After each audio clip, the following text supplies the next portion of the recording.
very pleasant good morning, my fellow Bahamian.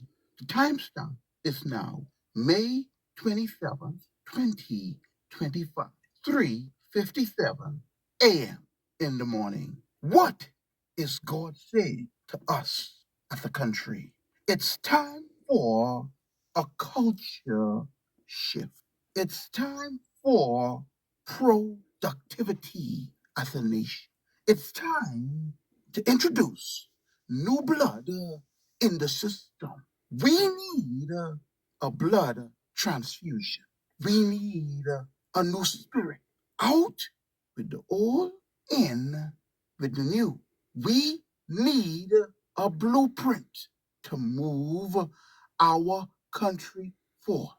There will come a day when the Bahamas will no longer be recognized as a third world country. There will come a day when every Bahamian citizen will be recognized for their giftings, their individual talents, their individual abilities, their aspirations, their goals, and their dreams. Because when God gives you an aspiration, a dream, a goal, a vision, God will give you the blueprint, the manifesto, the tools. He will give you the tools to make it happen. The tools may be young, might not be sharp, but this is where you have to apply yourself and sharpen your tools.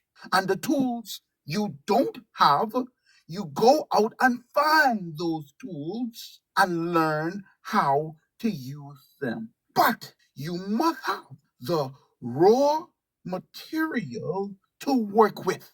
You gotta have a core.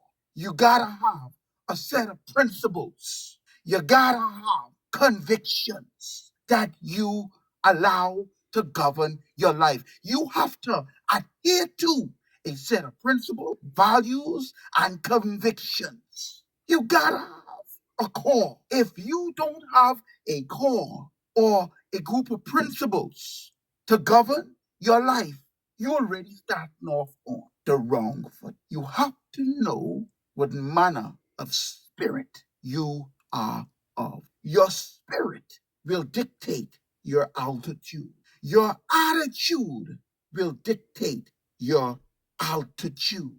The way you deal with humanity will dictate your altitude. There must be balance in the system. And for too long, the Bahamas culture, society has been off balance and intentionally off balance because of politics, greed, selfishness. And God is calling now for the Bahamas to come back in line with his divine will. God has already given the blueprint, the manifesto. He has given divinely inspired a new culture. God's desire is to bring heaven into the earth to a group of people called the Bahamas. This is his divine will for every nation of people. But our time has come to be elevated, as it were, in spirit, soul, and in body. But we have the responsibility of embracing what God want to do. God ain't gonna force it on you. You have to accept it. The promised land was promised to a group of individuals whose forefather was Abraham. Abraham had to run his course. Eventually, it came to a fellow called Moses. Moses had to run his course. Now, if Moses was truly inspired, and he was, God said to him, "Come up and meet with me and bring 2 tablets in your hand."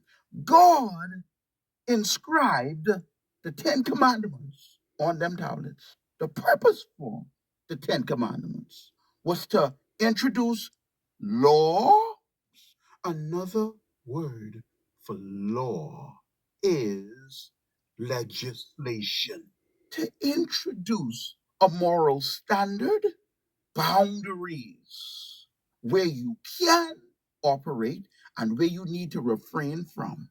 The Ten Commandments introduce culture. God is introducing a new culture, fresh blood. See, the blood, the culture. The culture is the blood of the nation. And if the blood is sick, the culture is sick. If the blood is healthy, the culture is healthy. In the blood is everything the body needs to survive. We have been ailing as a nation because our blood is poison. Our culture is poison. It is filled with corruption, fraud, dishonesty. Scripture says, my sheep know my voice, and the voice of a stranger they will not follow. How is it we have allowed corrupt men, strangers, to lead us astray?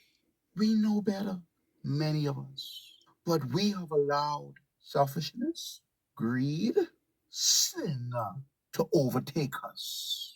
And God is calling us as a nation to come back to our first love.